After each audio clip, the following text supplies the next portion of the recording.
What is up, Mets fans? Welcome back to another episode of the Mets'd podcast, episode number 95, presented by the 7 Line. Just wrapped up a disappointing series against the San Francisco Giants out in the Bay Area. A lot of ups and downs, a lot of interesting things, honestly, happened in this series. We talked a lot the last series about the Colorado one. This one, there seems to be a lot of storylines, a lot of commentary, not just, between us, but in the Mets community about what has been going on with the Mets. People are starting to worry. People are starting to panic. I can tell you right now, we are not those people. So if you want to hear a very sane take, you found the right podcast to listen to because we will not be jumping off the bridge. We are not at any sort of panic level yet, but we will talk about what the problems and concerns are that did happen that we did see in this series. So make sure you guys stick around and listen to us. If you are not yet following us on our social media, at Mets'd on Twitter and Instagram, as well as the YouTube channel is the Mets'd podcast. If you want to watch a video version of it, if you're listening to us, Apple Podcasts, Spotify, Google Podcasts, wherever you listen, you'll be able to find us. Drop us a rating, drop us a review. It really does help us out.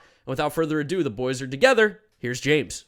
Here's James. Very good. Also, Mark did mention we're going to have a prospect report at the end of this episode, too. First one in about 2 weeks. So I'll have that for you guys as well. But just, I don't know, mildly disappointing series in the Bay Area against the Giants. You kind of got lucky against them with the series in New York last time. You almost took away a game you shouldn't have. Won that series 3-1. Felt like it was kind of really a true split, but they kind of got lucky. Not lucky. They kind of just got ahead of you in this one. I don't know. The Giants are a good team. We've been talking about the Giants a lot. The fact that we got these games with them out of the way early, I think, is a blessing in disguise in general. Definitely. Just the fact that we don't have to go to San Francisco like we usually do at the end of the summer. We don't have to face this team at even fuller strength than they're at right now. Even they're basically at full strength of the series. They're pretty close, I think. Yeah, no belt. Yeah, no belt. Belt's a big part of their offense, obviously. But regardless, like you said, this is a good team. This is a smart team. Yeah. And especially when Joc Pederson, as we're going to talk about in a little bit, is playing like Barry Bonds. I mean, it's hard to beat them. It's kind of funny. Did you talk about that because of that conversation that Joc and Bonds had? Yeah. I don't know.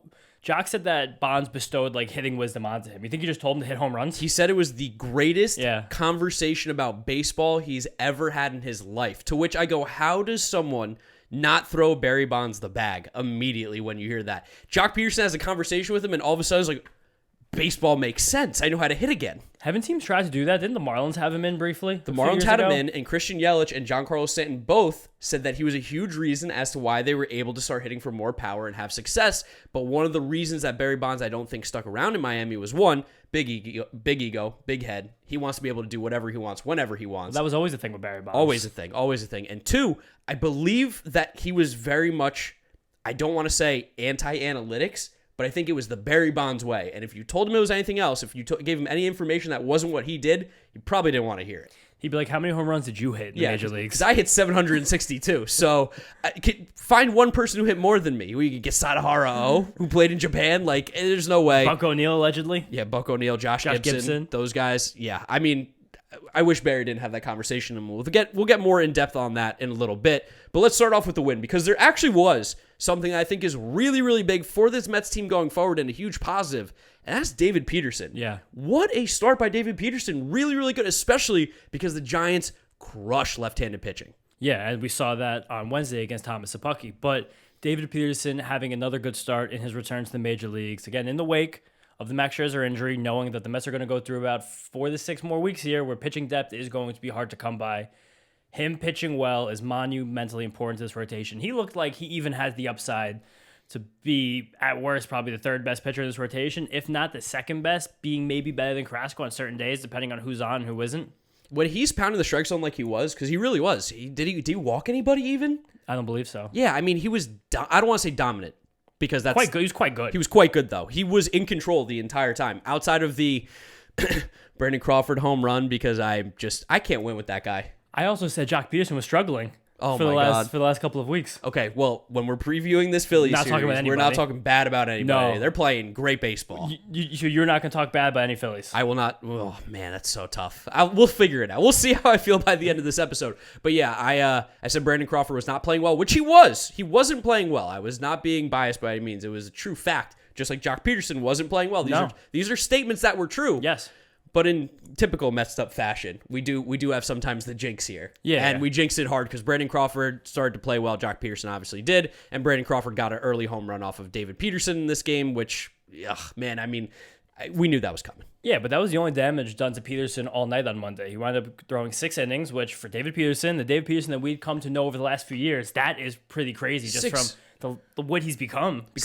6 innings in modern baseball is massive. Yeah. 5 innings out of David Peterson. If you give 5 innings every start, we'd go, what a job by David Peterson. The fact he was able to go 6, that extra innings is huge, especially because we're going to need it at some point. We're going to be playing catch-up. And he was just also in complete control the entire night, especially after that Brandon Crawford home run. This is something that I wasn't really expecting because the Giants are a team, like you mentioned, crushes lefties, and they're just a team that has so much information that you'd figure they'd have a plan in place for a guy like David Peterson. But they had nothing. He retired the last 11 he faced on Monday. Yeah. And was just cruising up until he came out of the game. And this whole jump with Peterson is all about the development of his slider, a pitch that he didn't even have a few years ago, coming up as a sinker changeup guy at Oregon too when he was a first-round pick. But he was using that slider, especially against the right-handed heavy lineup the Giants put out there, and was great. He had 8 whiffs on it from Monday on 16 swings, and 6 of those 8 whiffs were against right-handed batters, all on the back foot. And it wasn't even a back foot slider that he was really burying like deep on the back foot, like starting in the inside corner and diving to the back foot. It was a lot of like just kind of harder sliders that were settling in off the plate, but not in a way that would be like particularly obvious to a hitter. Yeah. And he got Edwin Longoria with a few of them, a guy who got pretty hot in this series. He actually whiffed 3 times on back foot sliders. Command is critical for Peterson just because his stuff isn't really the best in the world and he doesn't throw that hard, but when he can put that slider where he wants it, he's going to be a good pitcher. Along with the fastball command, it makes a difference. It makes a difference. And again, you mentioned the first round pick thing, like clearly someone saw something at some point with David Peterson. I think a lot of Mets fans, maybe even including myself, wrote him off early at times just because he did look lost. He didn't look like a first round pick. But if he's pitching like this, whatever Jeremy Hefner is getting him to do right now, he's going to fit in this rotation really well. Well, I've had some choice words for Peterson, too, in the past. And I think what the Mets saw in Peterson before the drafting him was that he was a pitcher with a high floor and good proximity to the majors as an older college pitcher who just threw sinkers and changeups. That's a guy who will get to the major leagues and probably be at least useful. And that did happen very quickly for Peterson. Yeah. Not very quickly, moderately quickly. He got to the major leagues in about 3-ish years. Yeah. And he came and he had some kind of a floor, but it seemed like there was no ceiling, which was the whole reason that we were critical of, again, the first-round pick tag. But now the changeup and the sinker are not really a big part of his repertoire at all anymore. It's all four-seam fastball and slider, and that fastball is sitting between 93 and 95 with fantastic extension, and that slider is at least a useful pitch. When the command is on, both of those pitches, he can get anybody out on either side of the plate, and he's doing that, and we need it so badly right now, and I'm very confident that he has stepped up to the plate, if you will. Yeah, for him to be above league average like he has been these last few starts for us, with the way that the Mets offense, especially this series, was clicking at times, that's all we need. That's all we need. And in this game, the bats were clicking. I mean, Lindor got started. A little bit of luck here, but I mean, that's what you got to take sometimes. And then that absolute bomb by Pete. I mean, you want to have good batting average, you need to have good luck. And that Francisco Lindor blooper was good luck. Also, I don't remember that game if that was Ruff in the outfield playing left or Peterson. But no matter what, the Giants don't really value corner outfield defense because they want to bat in there a little bit more. So that's going to happen. Team is a bad outfielder out there, fine. It dropped in right below the line. Right in before the line. And then Pete, mammoth home run, got his 40th RBI of the season. Hope a lot of people out there are riding with the Mets'd boys. For Pete, most RBIs in the league. Is he was what, tied for it? I don't know. He's behind Jose Ramirez now. Okay, he's behind Jose Ramirez. J-Ram's a beast. But yeah, Pete feels like every time he comes up with runners in scoring position, almost. He's getting those runs in, and the home runs are definitely helping too. To this point, yeah, the next 2 games of the series, he wasn't as good as he was last weekend in this Monday game. But that home run was really massive. It gave the Mets at the time a 5-2 lead, and they would not look back. No, would not look back. We had the heckler who was sitting next to the camera, who I called out in I think the first or second inning on Twitter. I was like, can we please move this guy? I just don't want to hear his conversation. He's not funny. I saw a funny tweet that was saying the only thing that's crazier than the heckler standing there and continuously being wrong about what he's saying is the group of people laughing around him as if he was saying anything funny. I don't think that if you were a Giants fan, that was particularly funny either, what he was saying. No, but there's some kind of sentiment that those dry baseball heckles are like kind of funny at the end of the day. Like, remember the Hunter Pence stuff at Citi Field from like almost 10 years ago now? That's a long time ago. That he like can't parallel park. Yeah, can't parallel park. He like ketchup on pizza. I think that is funny though, because can't tie his shoes. Hunter Pence was also a weirdo though. Yeah. So like I think it was also rang a little true as well, which is what made it funny. Well, the two guys who the heckle stood out the most for, and again, this heckler did procure a Mets rally that ended up putting this game far out of reach in the 8th inning, were Jeff McNeil and Pat Mazeika, who objectively are kind of funny, weird guys anyway. Definitely, for sure. The Squirrel and Pat Mazeika, who has just one of the most unique swings I've ever seen. Yeah, but this heckler told Jeff McNeil he has no legs and no power. Instantly put the ball in the McCovey Cove. Actually, moments later. Yeah. Not even a full 5 seconds after the words left the heckler's mouth. The pitch was being thrown. Ball was in the water. gone, crushed it. Yep, then Marcano went back-to-back with Jeff. Is he showing a little bit more power in the last few weeks? And then he told Mazika he wasn't going anywhere. He was no kind of player. He promptly laced a double down the line. Yeah, no, the Mets bats were hot. JD, sneaky 4 hits because he didn't play the rest of the series, which is crazy to us. But it was disappointing because JD in this game had 4 hits, 2 doubles, 2 RBIs, 2 runs scored, 4 hard hit balls. It really felt like a guy who had been making very good contact for a very long time now and hadn't gotten the ball to drop, was finally kind of hitting a stride, and then he didn't play the next 2 games. Yeah, no, I couldn't believe that he wasn't in the lineup. It has to be something that they're getting from the analytics department, right? That can't be a Buck move because surely if this is Buck, he's keeping JD in the lineup. That feels like it would be Buck Showalter all over it. Probably, but I think it's also the fact that they are just trying to get Smith going. Yeah. I don't know. It's part of it. We'll talk about that more in game 2. But also, Eduardo Escobar, this was the game where he started to wake up a little bit as well. He had 2 hits and 3 hard hit balls. He wound up having a very good series after that. So It looks like Escobar has now gone from his hot streak to his cold streak, and now we're back another Eduardo Escobar hot streak, these are just the kind of things that when you see a guy's stats and you don't watch them, like I'm sure no Mets fans out there really paying close attention to Eduardo Escobar. The Diamondbacks and Twins the last few years. For the last few years. So you don't really realize the guy who every year ends with like 85 RBIs, around 30 doubles, and around like a 260 average. He actually just goes month by month where he's on fire and then incompetent. Yeah. But that's what you get when you watch a guy every day. Yeah, Mets ended up scoring 13 runs. I think every Met that started had a hit in this game. Yep.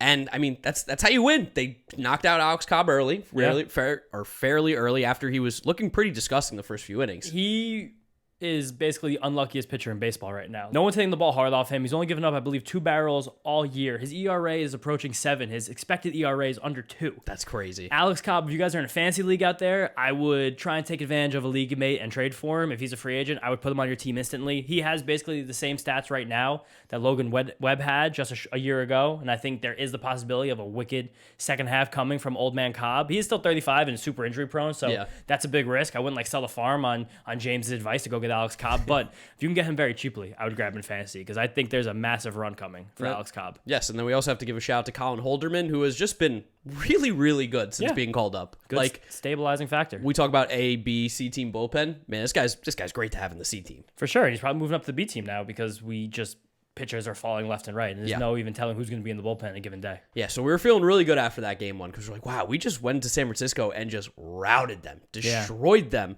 And then game 2, it was a different story at the start, especially because they got to Bassett early, and it just feels like they might just have Bassett's number out there because they've hit him hard twice now. They have hit him hard twice. Bassett gave up 8 earned runs in 4 1/3 innings in this game, and he was probably left out there a little bit too long because the Mets, seemingly knowing that Thomas Szapucki wouldn't either be the most effective against the Giants, or even if he was effective, would not be able to give the most length. It would be hard anyway for Thomas Szapucki to work efficiently against this Giants team. The best case scenario is he goes 4 or 5 innings. Yeah, that was the best case scenario. It turned out that would have been an incredible scenario given what actually happened. Yeah, but used it. They left Bassett out there a little too long in that 5th inning. There was a 2-out walk he allowed to, I believe it was Darren Ruff, on a couple tight pitches, and then Joc Pederson hit what turned out to only be a 2nd home run of the game. Yeah. Which was not even one of the most meaningful at-bats this entire game, but at the time it did feel very big, and it put the game to 8-2, and then Bassett finally came out. But like you said, this is the second time it's happened against the Giants. In 10 1/3 innings against the Giants this year, he's allowed 13 earned runs. Against every other team in baseball, 42 2/3 innings pitched, he's allowed just 10.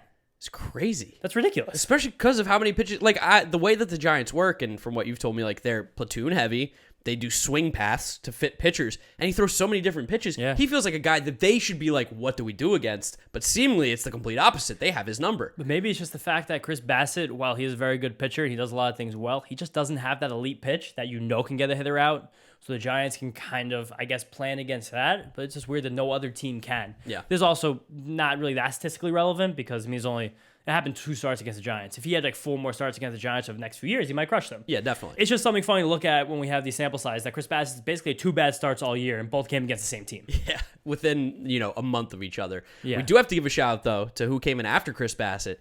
Stephen Nogosek. I apologize. You've been mean to him. I've been mean to Stephen Nogosek, and you know what? He wasn't this pitcher. I'm telling you right now. No, he wasn't throwing 97 like he was 2 nights ago, and the slider was working too. Everything was looking really crisp from Stephen Nogosek. Crisp is the word there, because that 97 was just on a line. Yeah. That was the quintessential modern reliever fastball where the pitch has no drop whatsoever. And it just comes in boom, like a BB. Even I was watching the game on Discord with our friend Drew, shout out Not the Expert on YouTube.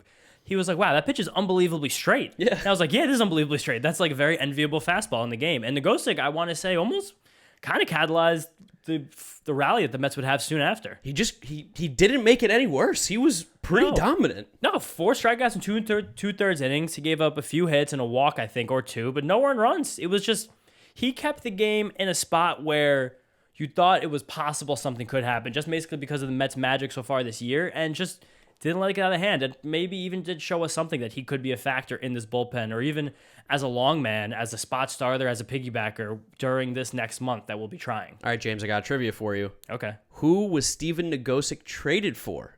Boston Red Sox. He came from the Red Sox. Who did the Mets trade to the Red Sox for Stephen Nogosek? Addison Reed. Addison Reed, yeah. I never thought I'd hear that name again. Yeah, I mean, just to talk about him for a little bit. He was so good when he was with the Mets. He was sick. Unheralded reliever of his time. He had good stuff. Those 2 years with the Mets, 2016, 2015, he helped really push the Mets towards 2 major postseason runs. I'll just never forget, if you guys are watching on the YouTube video, after he was done, he would always take his hat and like barely wear it on his head and just like walk off like he just like ran a marathon. Like he was exhausted. The dude gave it his all, and he was pretty lights out, which was nice to see. And especially that 2016 run. He was especially. actually one of the best relievers in baseball over the second half of that year. Never forget Addison Reed. Addison Reed for sure. And hey, thanks for Stephen Nogosek, because we might have found another bullpen arm here, which is something that if you go on Mets Twitter, you would hear we have no bullpen, we got no arms, the sky is falling. What are we going to do? What are we going to do with this bullpen? It's terrible. We're finding little pieces here, like Stephen Nogosek, little Colin Holderman. By no means are they going to be our high leverage guys. Little Jake Reed. Little Jake Reed. Love a little Jake Reed. Little Don's Medina. Little Joely Rodriguez. I mean, I know these guys aren't going to be the high leverage dudes, but that's what ends up making a really good bullpen, is when the 5th, 6th inning guys, or the 6th, 7th best reliever is actually still a good reliever. Yeah, gets guys out. Relievers are a persecuted class in the baseball world, and someone has to stick up for them and defend them. And a guy like Stephen Nogosek in this game, when you're down 8-2 and your starting pitcher only gave you, not just your starting pitcher, your currently best starting pitcher, your actual ace right now, only gave you 4 1/3 innings, and he gave 8 earned, to go 2 2/3 and drag this game to the 7th inning on his back. That is monumentally important. I'm sure it did spark this team. What other podcast would just go off about Stephen Nogosek being a valuable piece of this team? None. No other podcast.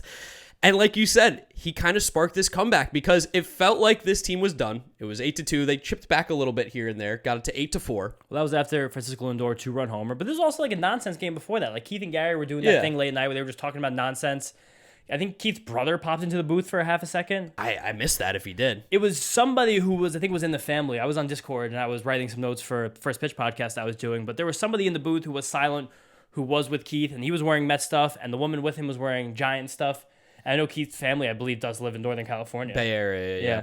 But it was just one of those games where these guys, Gary and Keith get a little wacky late at night in blowouts. But Francisco Lindor, like I just said, hit a 2-run home run in the 7th to make it 8-4. And Gary said out loud, I remember another game where a Francisco Lindor home run that seemed benign led to something, and this fucking guy was right. He couldn't have hit the nail on the head any better, because that's exactly what seemed to push the Mets forward. So when things went crazy all of a sudden, McNeil, Escobar, Canna hits. I mean, everything was sneaking through. It's crazy that we found a way to talk about this game for almost 10 full minutes before it even really theoretically started. Well, this is the game of the year. Even though we lose this game, this is the game of the year in Major League Baseball. All of baseball. Without a doubt. 15 runs scored in the final 3 innings here. 15 runs, and we're going to tell you about them right now. It felt very much like that World Series game between the Astros and the Dodgers, where it was just like back and forth, back and forth, back and forth. Granted, it wasn't back and forth until the last few innings here. But like we said, the Mets, this team doesn't die. This team does not give up. You even saw it a little bit in Game 3. They were still playing hard. Guys running out ground balls and down 9-1. Jeff McNeil crashing into the walls. Travis Jankowski with a diving catch. Yeah, Francisco Lindor and a dribbler back to the mound. We're talking about Game 3 because we're not really going to talk about that much at all. But he busted his ass out of the batter's box and a dribbler back to the pitcher. Literally said to you out loud, man, he really busted on a ball that just...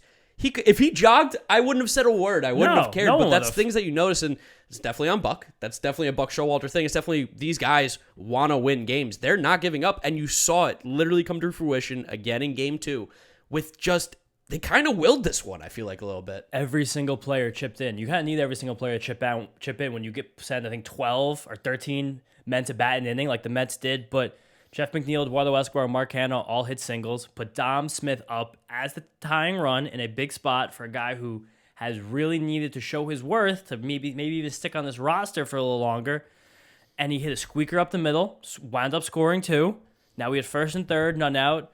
Luis Guillorme, his soft ground ball to first, which turned out to be kind of the most disappointing play of the inning, where Mark Canha got caught like kind of dancing off third. It was a play where with nobody out and there's a ground ball hit to the right side. I'm busting on contact, but because it's Luis Guillorme, they're playing in. Yeah. And it's kind of, like you said, that like no man's land where you're like, oh, that's such a hard, you either have to go on contact or you have to go back. And he did a little bit of both. Yeah, he danced a little bit and he kind of just shuffled off the base. Like he took a nice secondary lead, but he got caught kind of like 30 feet away from home and just kind of froze like a deer in the headlights. And even stay in the rundown long enough to get more men scoring position. So a very rare mental mistake from usually a very good fundamental player, Mark Canha. But then it didn't even matter. Sure like didn't. That's what's the crazy part is, I feel like, again, there's a lot of people that are in panic mode.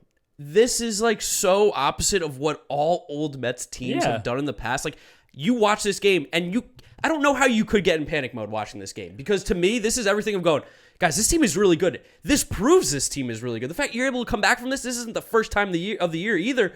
Cardinals, Phillies, like this is something that the Mets are almost never out of a game. Really good and really confident, just seem to really believe in themselves. Like even the situation, like we had this rally and it was nice, but someone made a mental error and you're down 2 runs with men on first and second and 1 out. That's not a situation where you'd really expect your team to come storming back, especially against a team like the Giants who has a good bullpen, who has a lead, and who has a reliever on the mound, Tyler Rogers, you haven't really been able to get to in 2 years. No, but it feels like the Mets, I mean, they didn't really hit him well for a little bit. A lot of these hits were dinks and doinks. Oh, wow, we finally got some of those, which was nice to see.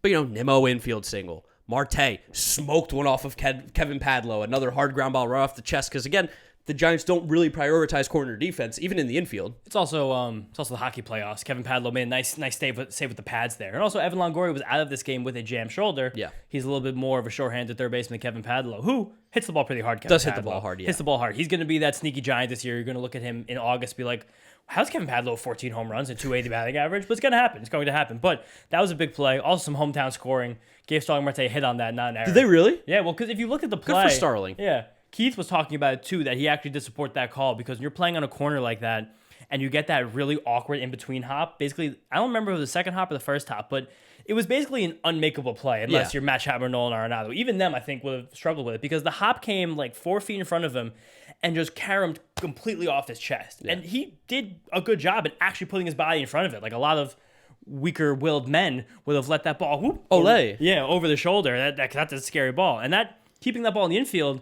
only allowed the Mets to score 1 run there. And now we had 8-7, still 1 out. The bases loaded for Francisco Lindor, who isn't good, right? No, he's really bad, actually. Terrible baseball player. He's a bad baseball player. Not worth it for the team. Not worth it. Makes his team worse, I think you would say, I've heard probably. That, yeah. Right, yeah, no. Of course we don't think that, because we're not fucking idiots. Sorry if you do think that. This is the barometer of knowing baseball. I know this is mean to say, but if you think Francisco Lindor is bad, I don't know what else we can tell you. He had a huge series, and he had one of his bigger Met moments as well in this game, where he hits the triple down the line. Joc Pederson, who...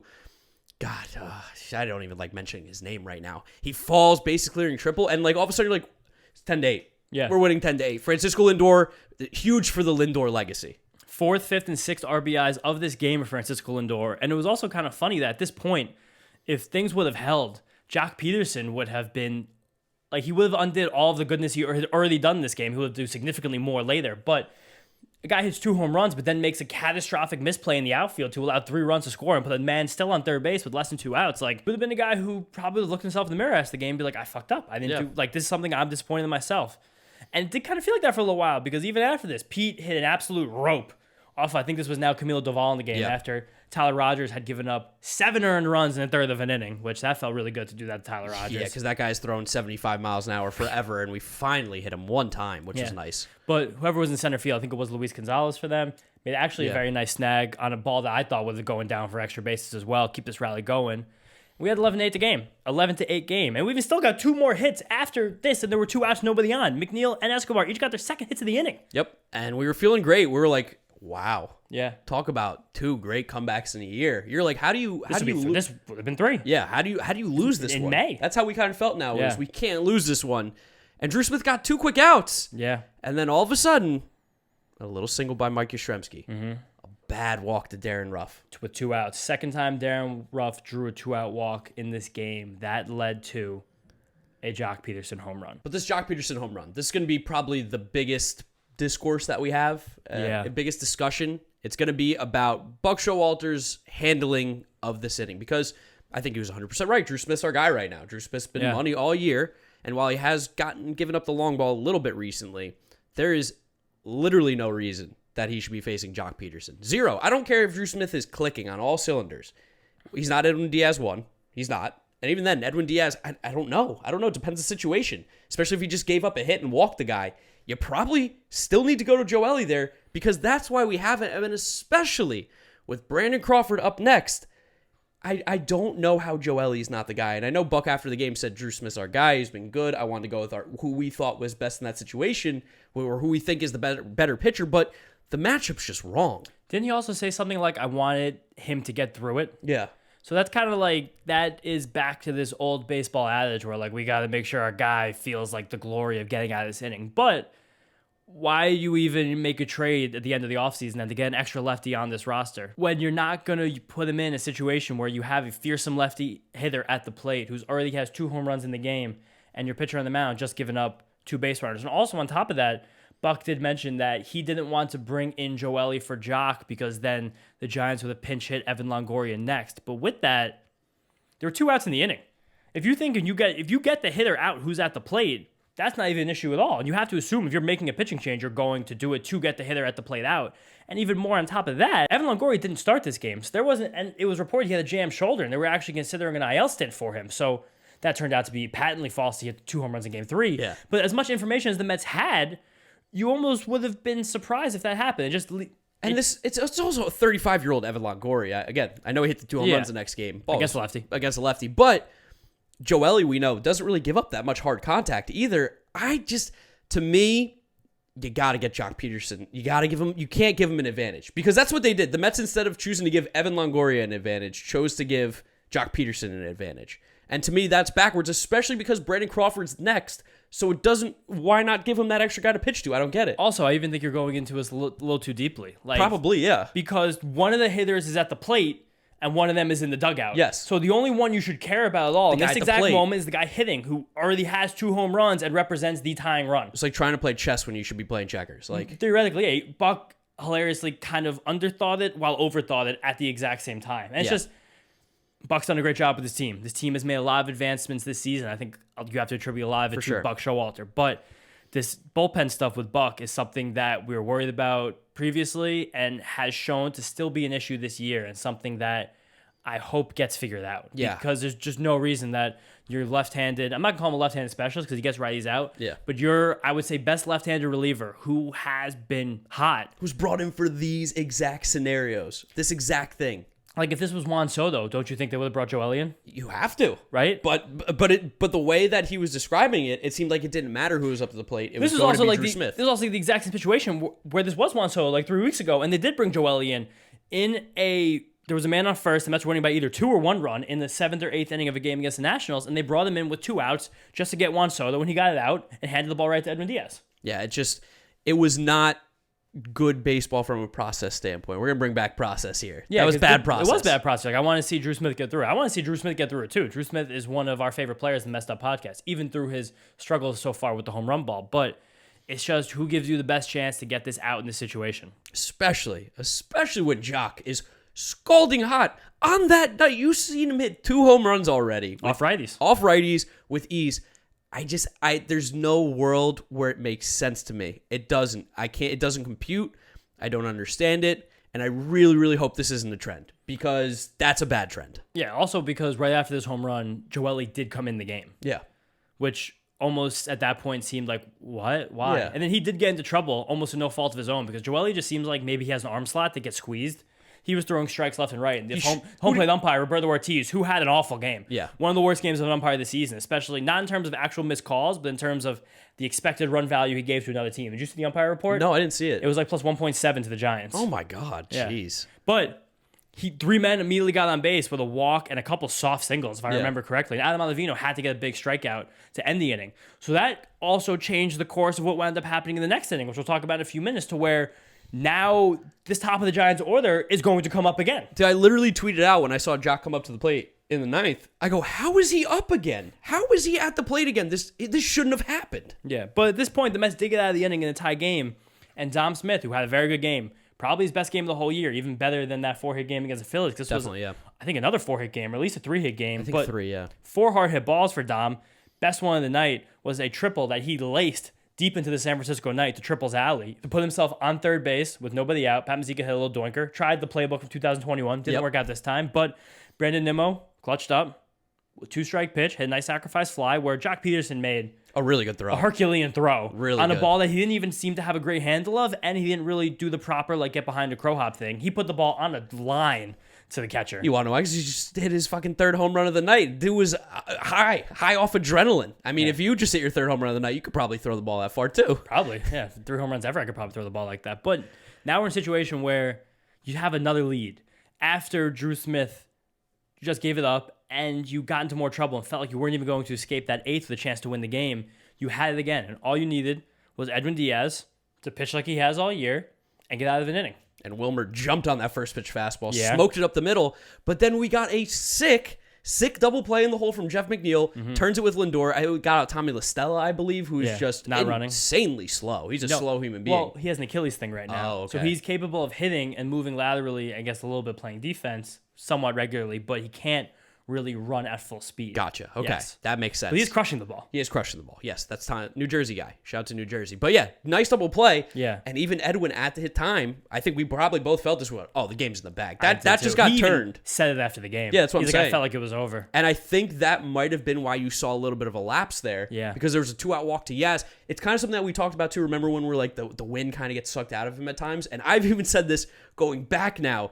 Díaz needs those trumpets. He needs to be in that World Baseball Classic mode where he's amped, because it seems like if there's ever a time where there's maybe not as much pressure. I don't even know what the terminology is. There's but almost like an analogy that people use for hitters more often where it's like you can't think about anything. Yeah. You have to clear your mind and just get out of it. Edwin, it seems like he does clear his mind when the pressure is hot and when it's really on. But now that he gave himself a second to breathe, he almost thought too much and he just stopped being able to place his fastball. Yeah, I bet you probably go back and probably see him go like this.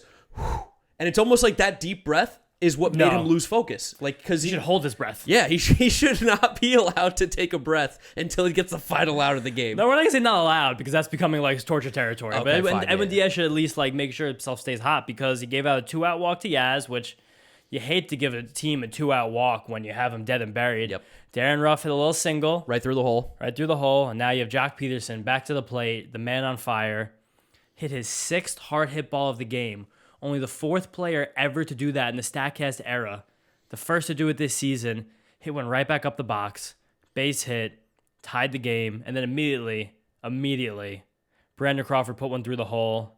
And the game was over. Yeah, it was over. Of course, Brandon Crawford coming back, both of them coming back to haunt us badly in this game too. There was some talk about maybe intentionally walking Joc, which I definitely don't agree with that because in a situation where you're winning by 1 run and there's runners on first and second. You don't want to move a guy 30, 60, or 90 feet closer. Also, you just can't put the winning run in scoring position because it's still if Brandon Crawford hit that single, you still would have lost. Same thing would have happened. Yeah, so, I mean, there was some talk there about should you have walked him, should you have done a shift, should you have just played straight up, whatever it was. I think the game really does come down to that Joely decision, which sucks because I hate making small decisions because there were other things that happened. We did get the lead and we did blow it again. It comes down to that Joely decision, but also comes down to 3 2-out walks given up by Mets pitchers between Chris Bassett before the second Joc Pederson home run. It was the third. But before the single that ended up leading to the third Joc Pederson home run, and then Edwin Díaz giving the Giants life when they were dead and buried. Yeah. 3 2-out walks that all led to Giants runs. Even those last 2 rallies by the Giants in the 8th and 9th inning were all started with 2 outs and nobody on base. And you know what's still crazy about this? We almost won this game.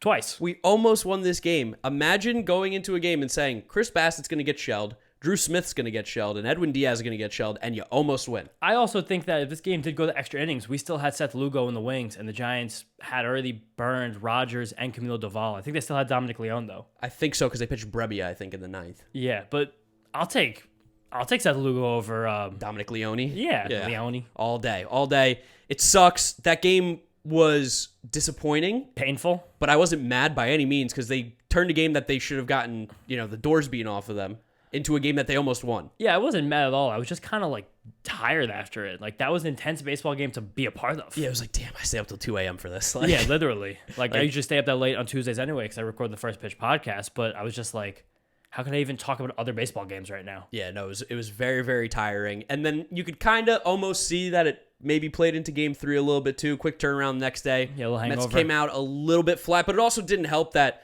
Thomas Szapucki just got shelled. I mean, it was a poop fest, which we're saying poop fest a little bit too much for my liking now. Once a series. Yeah, once a series. It happens once a series. People are using it on Twitter, which I love. Really? Yeah, I got a couple poop fest DMs and mentions today. Hell yeah. It was a poop fest. Poop fest. It was. Szapucki, probably just a reliever, really, if we're going to be honest. If nothing else, I mean, maybe it's just the team like the Giants, especially during the day when it's hot and the wind is blowing out. It's not the best for a guy like Thomas Szapucki. His fastball did look okay, though. When he hit 97, right? hit 97. The slider looks like it moves plenty. But Big curveball. That's his big pitch. There were a lot of people, though, who, honestly, myself, us included, who thought that he probably wouldn't even make it through the 40-man roster crunch of the offseason. The fact that he did means they probably have something, and his results in AAA this year were objectively good. Maybe next week against the Nationals, we're going to see Thomas Szapucki actually get guys out and pitch more than 2 innings. That'd be the perfect scenario for him. Yeah. Like, pitch against a lineup that's not horrendous. And their best hitter is a lefty. Yes, and their best hitter is a lefty. Oh, man, I still just don't want to see Juan Soto hit against Thomas Szapucki. But, like, I feel bad for the guy. He's made 2 appearances for the Mets, and he's gotten shelled both 15 times. earned runs total in less than 4 innings. Yeah, I mean, it just wasn't good. Right from the jump, I mean, the Mets were down in a massive hole again. And I can't blame them for not getting this one back. No, for sure. And also because we faced Jake Junis, who I told you guys about last week, who is just becoming one of the most annoying pitchers to face in all of baseball. He almost, like I said, threw the Mets no fastballs. Throws junk. Yesterday. He throws absolute junk. And it worked. It worked. No, and you know what else he does? He keeps the ball on the ground. And the day when the wind was blowing out and it seemed like they had one of those jumpy baseballs in play here, at least the humidor made it that way possibly, Mets couldn't even lift the ball off of him. Some positives, though. Lindor. Still good. Still good. Got another home run in this one. So and a double. Yeah, all the Lindorks will probably tell you, well, it was out of reach. The game didn't matter. Blah. Like, enough. The stats at the end of the year are the stats at the end of the year for a reason. You're going to go through every at-bat and talk about the severity or importance of every single swing the guy takes. Like, give me a break. It's baseball, guys. Francisco Lindor, hopefully, is going to have at least 600 of these plate appearances by the time this is all said and done. And like I mentioned before with Escobar, you see guys' end-of-year stats, and you'll look up his Baseball Reference or his Fangraph page when you acquire them, and you're like, oh, this is what I will expect. But you don't watch these guys day in and day out. You don't know who's streaky and who isn't. You don't know if Francisco Lindor had a month in 2018 when he was an MVP candidate where he hit 180. You don't know. It's just impossible to tell. We don't watch these guys as intently when they're in other teams as we do with the Mets, as obviously as we could say it. And now, I did last episode, I'm going to do it again. Since Francisco Lindor struck out with 2 men on against Giovanni Gallegos to lose a game in the second game of a doubleheader last week, he has a 355, 435, 590 slash. Pretty good. Pretty good. Bad sample, but I mean, hey, over a week, 355 batting average for all the batting average heads out there. The Lindorks will give you bad samples all the time, so we'll play the same game as them. Good sample back. 2 home runs, 2 doubles, a triple, 190 WRC plus. All of those stats that's an incredible week by any standard as a baseball player ever. That's all. You do that for your whole career, a Hall of Famer. Yeah, what are the stats up to on the year now? Up to the year, Francisco Lindor is now a 250 hitter with 780 OPS, which are each significantly higher than league average. I'm sure some people even still see that 250 batting average and think it's 2007. That's not good, but yeah, for sure. The league-wide batting average is like 233 right now. So Francisco Lindor is getting more base hits than the average hitter in baseball. Sure, that's not a barometer because Francisco Lindor makes $34 million, and you want to get more base hits, significantly more than the best hitters in base than the average hitter of baseball. But for Francisco Lindor, the player is right now, I don't think a 250 average is nothing to sneeze at, and he's just good. When he's up, he's a good baseball player. It's crazy that people are trying to still tear this guy down because he makes money. Yeah. I think that's the big reason why. Jealousy? Yeah, I guess so. Andres Jimenez and Ahmed Rosario are such world beaters in Cleveland. Yeah. Jimenez is having a very good year, but you can't even compare the impact that these guys have. Jimenez is having a good year. How many games of Jimenez have we watched? The same thing. It's the same conversation as before, as you were saying. Like, if you tell me that you've watched more than, honestly, 10 Cleveland Guardian games in your life, not counting the postseason, you're a liar. You're a liar, or you're a Cleveland Guardians fan. Or you have multiple TVs and you play a lot of fantasy baseball. Yeah, and even then, I just don't think they're probably your number one go-to late-night game. Let me see what the Cleveland Guardians are up to. AL Central is just not that much of exciting baseball. No, and this game, like we said, it was a poop fest. Not going to talk too much more about it. That's pretty much it. Disappointing to lose the series, especially when we could have won it the night before. Yeah. And then to kind of just get shelled. All the games were weirdly, not close. Except for game 2, which was, again, game of the year probably. And we also objectively were at that pitching disadvantage in all 3 of these games. And the fact that we even won 1 convincingly and should have won 2, that, I'm not going to say I'm happy about that because he still lost a series. But the fact that the Mets were able to battle against a team who is good and who had a better pitcher on the mound in all 3 games, like, that is something. There's no reason to panic right now with this Mets team. I'm not saying that there isn't a chance that June gets ugly. Thomas Sapucki's going to start more games. I know a lot of people on Twitter were completely done with him after the game. Maybe some of you guys are right in saying that, but I think the best way to sum up where the Mets are at right now is that there are problems with this team and problems with this roster, but they're not something that we should exactly be worried about. Because it's not really anything that we hope is actually long-term. Just the fact that this Mets team is missing pitchers right now is rearing its ugly head and turning a lot of these games into ones that should be closer and to some that will get away from you. And that's just a function. If we used to be a fan of a bad Mets team, when you have a bad team, you're not going to have good pitchers. You're throwing 2 or 3 guys out there a week who you're like, I hope something good happens. Yeah. So that's kind of it. And also, on the other side of that, Tyler McGill started throwing the other day. He played catch. He felt well. He's due for a bullpen session soon. And Jacob deGrom, shout out Jesse Finver, Westfield High School graduate. He was taking a stadium tour. Yeah. And he saw a lanky right-hander in the outfield playing catch, smiling, and it was Jacob deGrom. He was throwing, so maybe we could even have a bullpen session for him soon after his next round of imaging. The pitching's coming. It's about getting through this time right now and just kind of, I don't want to say staying afloat because that's I think too low of expectations. But continue to play good baseball. Grinding. Keep grinding. Oh, yeah, I like grinding. That's a good one. He's got to grind. Got to grind it out. Bill Belichick says it best. No days off. No days off. Sorry, Jet fans. I'm sure you absolutely hate that. James included. Fuck Bill Belichick. Greatest coach of all time. He is the greatest coach of all time, but I just hate him. Yeah, as a Commanders fan, there is no animosity to Bill Belichick. I mean, no, but I do know for sure that Bill Belichick does not like commies. Definitely does not like commies. Big fan of United States history. War buff. All right, we got off topic. Let's. I mean, a little bit, but yeah, this is what we got to do right now. This Mets team has to grind. They got to stick with it. Every single guy has to do their part every single day. Guys like Stephen Nogosek are going to have to pull good outings out of their ass. You're going to see Adonis Medina have to do crazy things. David Peterson has to continue to be league average. We need length from Taiwan. We need length from Chris Bassett. We need length from Carlos Carrasco. Everybody has to play a little bit better right now and band together and wait for the reinforcements to come back. Just remember, this time last year, we were playing with a double-A team. Literally. Who was the 3-hitter a year ago? This time last year. This day. I'll give you 100 guesses. The day at the time of recording, not the day you guys are listening. Which would be May 25th. It's Brandon Drury, who's having a great year out in Cincinnati for, He's been really cold over the last few weeks, too. Okay. Which means he's going to get really hot over the next few weeks. I just said he's cold. Yeah, of course. But Brandon Drury was hitting third. Jonathan VR was leading off. You know who hit fourth this game? James McCann. What position did he play? First. Oh my God, we're looking at it right now while we're talking. You saw I literally didn't even see I played first. Tomas Nido was hitting sixth. We just named Dominic Smith was in left field. We just named our guaranteed 9 hitters hitting fourth and sixth in the same lineup. Like, this team has been in way worse scenarios. This team is way better than we've seen in the past. Everyone needs to take a deep breath, relax. We weren't going to win every series every single year. You know what I will tell you? We beat the Giants in a season series. That right there is a huge barometer for the Mets' success.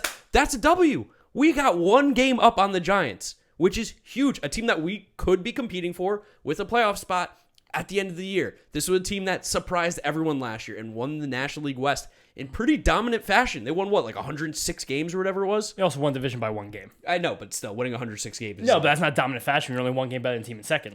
You win 106, you're dominant. I don't care. Yeah, but they were dominant as a team. They weren't dominant in the division. Right, fine, semantics. Yeah, whatever for it sure. is. I guess for a podcast, I should probably be better on the words. Bust their here. ass in September to win that division against the furiously charging Dodgers. For us to take a season series from them as a whole, spin zone, I don't care. I'm happy. I'm okay. Especially when you had to face this team in this series. I'll say it again. 3 games in a row, you're at a pitching disadvantage. Yep. 3 games in a row. And they really, really should have won 2 of them. For sure. Now, we haven't done a prospect report in a few weeks. Yeah, about a week. We do it every week. Week and a half, week, whatever it is. Let's go ahead and kind of give you guys a little prospect report here. Starting off with Mark Vientos. AAA might be the closest hitter we have to maybe having an impact at the major league level. Certainly the closest hitter we have to making an impact. And while he started the year off slow, he's scalding hot right now. Yeah. Mark Vientos, pointed out by Christopher Soto on Twitter, at SotoC803. That's Twitter. He just seems like a very thoughtful, engaged, and knowledgeable fan. He pointed out that Mark Vientos has notoriously been a slow starter in every minor league season he's ever been in. In 2018, he had a 258 average in April and 762 OPS. 2019, 227 average, 617 OPS. 2021, last year when he went ballistically hot, 231 average, 689 OPS. This year, 2022 in April, 164 average, 569 OPS, which is by far the worst in that list, but also against by far the best competition Viento's ever played against. And now he has spun it around again in May to be very hot. He has a 290, 400, 600 slash so far this month with it ending next week, a 170 WRC plus, and 5 home runs as of recording of this. Barely hit one today, so he might hit another one. Yeah, he might hit another one. He's still striking out a bit, but that's Mark Vientos. That's the player he's going to be. But the fact that he's been able to turn around offensively is huge because he's a guy I would like to see at some point maybe in Queens this year. There's a good chance you do. I mean, Mark Vientos, though, is just still extraneous to J.D. Davis as a guy who hits, but just doesn't have a defensive home. Like, there were a couple Mets fans who were talking on Twitter. Someone mentioned me personally who said, could Mark Vientos wind up taking Dom Smith's spot in the roster? And I honestly don't even think that's possible. No, it would be JD's. He'd be taking JD's spot, and JD is just better hitter right now than Mark Vientos is, because if you lose, then you have 2 guys on your bench who just can't play any positions. We're back to the Cano Dom Smith thing again. You might as well bring up Daniel Palka at this point because he's probably a better. I think he has 10 home runs already in AAA. Yeah, no, dude's smoking the ball. Yeah, as he always does. Also, just sticking with the AAA roster for a second before we keep delving in, the Mets traded for Daniel Johnson of the Guardians yesterday. Johnson is a bit of an interesting one of those quadruple A players. He's a very good athlete. He has good plate discipline. He has like a little bit of power. It's not much, but it's also not none. He's someone who I think could wind up being good depth for this team as the summer goes along. We've always talked about, hey, let's get some 4A players, and Daniel Johnson feels like he could be. Now, the big names you guys want to hear about, Beatty, Alvarez, AA. Not playing. They're not great. They're young. I mean, well, Beatty's not, but Beatty's 22. I think so. Beatty is still objectively young-ish for the level, or about average for it. Alvarez is definitely young for Alvarez is 20 years old. He's very young for the level, but neither of them are really hitting the ball well right now. But also, we have to remember that development is not linear. This is not something that's going to be like, MLB The Show where you just see overalls go up and up and up and up, and just, now he's a 90. We made it. That's not how it works in real baseball. Brett Beatty has been struggling more so in May than April. He has a 30% strikeout rate since the month began, just 2 home runs. He is walking 16% of the time, though, and has WRC plus over 100. So even when he's not performing in the conventional way, he's still finding ways to help his team at the plate, which I think is meaningful for development. Alvarez just has a 100 WRC plus in the season, so as one of the youngest players at the level, he is league average exactly, and 28% strikeout rate, which if we said before, there was a chance that he could have gone nuclear this year and made it to the show. It's just not happening, but that just means that he is a regular really good prospect instead of a generational one. Which is okay. That's fine. It's really okay. And there's not that many generational prospects. It doesn't happen that often. That's why you use the term generational. Yeah, and again, generational too. Doesn't mean he can't be an all-star. Doesn't mean he can't be one of the best hitting catchers in the league. 100%. He could also still could develop in a generational way after this bad 2 months that he's had. It's only been 2 months. He's still so young. He's still so talented. We've seen him in person. He's an absolute freak. One of the youngest players at the level, if not the youngest. Yeah, whatever it is. Now, no worries about either of these guys, but just figured we'd touch base for you. And then, of course, Ronnie Mauricio, the other big-name prospect, still hitting for power. Yeah. But still doing the Ronnie Mauricio thing, striking out a lot, not walking. Nope. 6 home runs already in the minor league season, but he's running almost 30% strikeout rate and less than a 5% walk rate, which that was always the book with Mauricio. So that still has not developed. So just still kind of been the exact same player that he has been for the last few years. And then we got some promotions, right? A couple guys from low A to high A out in Brooklyn, so we could maybe go take a look at them in person. Yeah, probably should soon, honestly. I'd like to get a Coney Island brew. Yeah, right? That was fun days last year. But 2 pitchers who the Mets drafted, each of them last year, correct? Yeah, I believe so. Mike Vassell definitely was. I'm not sure about Seymour. Mike Vassell was an 8th-round pick by the Mets last year. He's given up just 1 earned run in his last 24 innings for St. Lucie with 27 strikeouts and 6 walks to boot. Guy has a very big fastball, one of those late-round pitchers that the Mets got last year with their eyes set on proximity. He was a college guy, correct? Yeah, college guy out of Virginia, one of the better pitchers in the country. I think if I remember correctly, he had like a big freshman year and then lulled after. Yeah, I believe he was an older draft pick. That's also why he fell a little bit. And like none of his stuff was like 98 miles an hour. Or I think his like fastball has like very good like specs, like good spin rate, good extension, stuff like that. Which is again why we talk about the Mets being smart now. We're starting to get smart. 0.72, all about that. But these are things that hopefully the Mets can continue to capitalize on. Making an 8th-round pick have value is huge. And next we have Carson Seymour, who was the Mets' 6th-round pick last year. So 2 college pitchers who were taken after the rounds that you really expect, relatively fast risers in the MLB draft.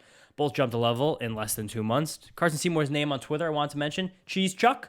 Thought that was kind of funny. I like that. So that's like a little double entendre because I feel like a nickname for Carson could be Chuck. And also, Chuck throws Chad. He's got a big fastball as well. Also, that nice high release point that seems like the Mets are coveting now. 22% strikeout rate in low A, and only giving up 4 earned runs in 30 innings.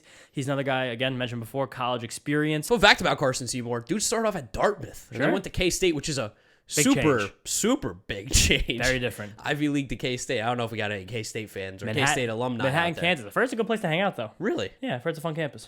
There's probably a 0% chance I'm ever in Kansas. I'm sorry. Good football environment, too. Good Kansas City barbecue, but what side is it on? I don't think Manhattan. I don't know. I've been to Kansas once. I just simply drove through it as fast as I could.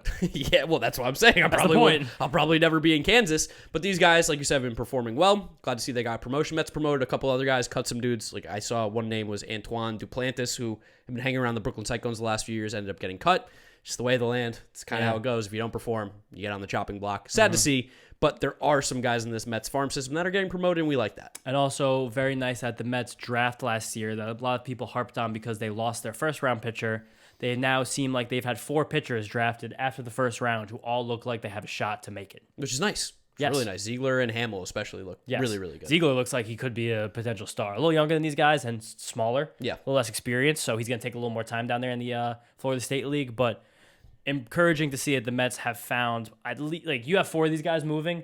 One of them gets there, you won. Yeah, huge win. Yeah, huge win. And now let's wrap it up here. Talk about the Phillies preview. We got a 3-game series, including a Sunday night baseball game, which I will be at. I don't know about you, but I don't think I'll be there. Maybe Saturday. I'm thinking about it, but okay. I got a cousin's wedding. Shout out to my cousin Anna, who's getting married. We'll give her a little shout out on the podcast. Big Greek name.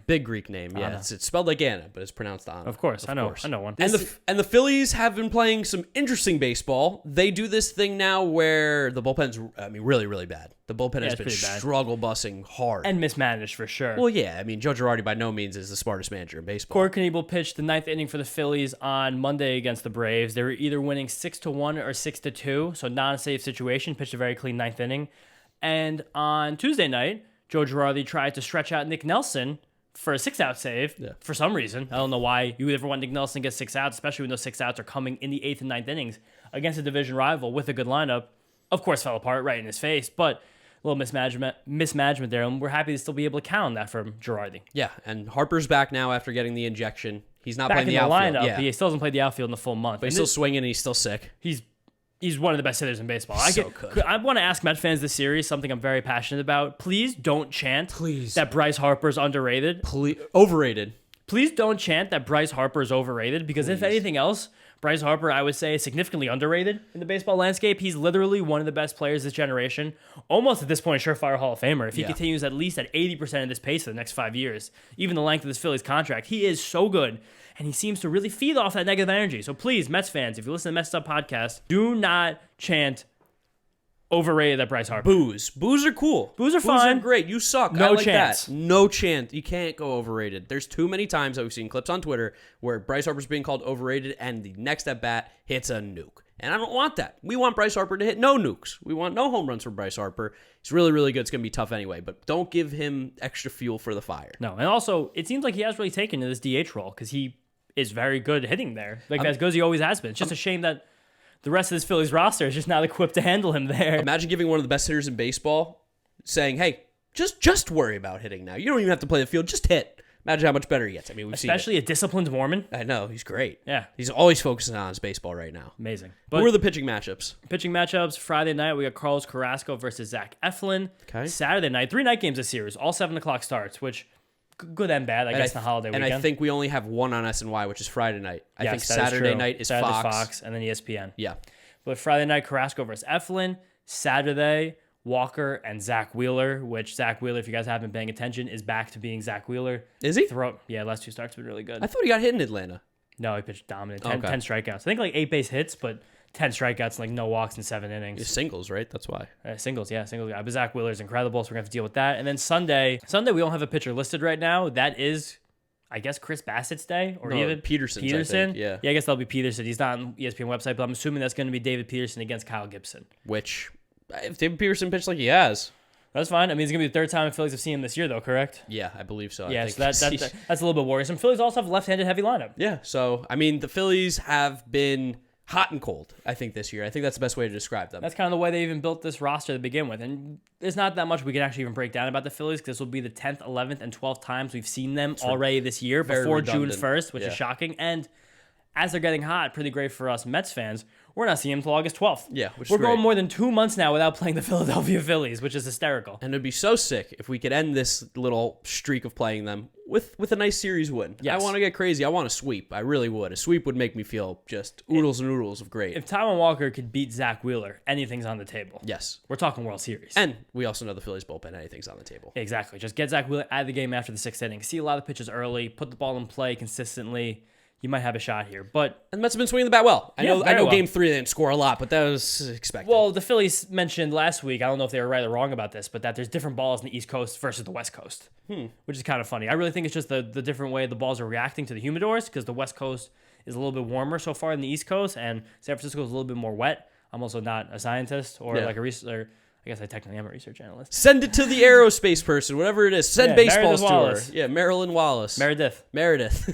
But also, it's just getting hot anyway, so it seems like the ball's going to start flying more. It's not going to be like a great Memorial Day weekend, but we're doing weather now in the Mets'd podcast. It should be at least decent. Should be decent. And hopefully the Mets can win this series. They should. The Mets are a better team. I hope so, but the Phillies are playing well. They have a good lineup, and they got some pitching in the series. We're the yin and yang. You give the Phillies a lot more credit probably than deserve, and I give them almost zero credit. Also, they're doing a new thing now. Rhys Hoskins leads off, which is pretty funny. That's like smart. It is objectively smart. He's a good on base percentage guy. They go Hoskins, Bohm, Harper. It's a pretty decent 1, 2, 3. It's pretty good. And also, it's good against the Mets because they keep Gene Segura and Kyle Schwarber lower in the lineup. So less at bats this series. That is great. That is good. Where's Castellanos at now? 4th? Yeah, I think behind Harper. And they drop Real Muto down to like 6 or 7 most days. No comment. None. No comment about I'm just telling you where guys hit. Yeah, I have no opinion on JT Realmuto. I said I like the fact that they moved Gene Segura and Kyle Schwarber, two notorious Mets killers, down the lineup because based on math, they're going to probably get less at bats. Yes. That's good. I'm not making any distinctions or clarifications about any of these players. No, obviously not. No. The only thing we will say is that we are playing the Phillies, and these are the players that are on the Phillies. Yes, and I will say, if I could jinx anything, Zach Wheeler, again, has been pitching really well. He's lights out. He's been untouchable, I That's think incredible. they say. Yeah. Should have won Cy Young last year. Patrick Mazika can't hit a home run off that guy. No chance. You already did Patrick Luino. What's the other kid going to be? Mazika Luino. It's a pretty name for a girl. If Patrick Mazika hits a home run off of Zach Wheeler... I'm not doing that again. There's no way. It's not worth it. Mazika Luino? Are you kidding me? It's a horrible name. That doesn't roll off the tongue. Or you could just do Patrick Mazika Luino, one kid. Yeah, I get it. Okay. I'll throw Mazika as the middle name. Perfect. Mazika will be the middle name. It almost sounds Greek. Close. You could twist it. It's Greekish. We're getting crazy now. Yeah, we hit the hour. Once we hit the hour, things got we start to get wild. It's 8:30 on a Wednesday night. It's pretty normal. So time. normal. So normal. It's so normal. All right, let's wrap it up here. Episode number 95 of the Mets'd Up Podcast. Thank you guys for listening and watching. Follow us on all our social media at Mets'd Up. Follow James at Jeter Had No Range. Follow me at Giraffe Neck Mark. And if you're listening to us on Apple Podcasts, Spotify, Google, whatever it is, make sure you're following, subscribing, rating, reviewing. Do it all. Also, allegedly had some trouble with the last episode on Google Podcasts. If that happens again, a couple people tweeted me that they couldn't listen to it on Google. Listen to it on Google? A few people. We're not chastising our Google listeners out there. We're not trying to, shun anybody here. But if that does happen again, let us know, and I'll rain hell down upon Google. Also, hand up, my bad. Missed the YouTube video. Got lazy. All Mark's fault. That's my fault. So tweet at me, you son of a bitch, or something. I don't know what it is. I was sweating editing the audio to get it out for Monday morning at 2 o'clock in the morning in my hot Brooklyn apartment. And Mark was relaxing in the air conditioning, watching television. I think that's the problem. I think I got too comfortable. All right, guys. Thanks for listening. We'll catch you on the next episode. Peace out. Peace out. See you guys next time.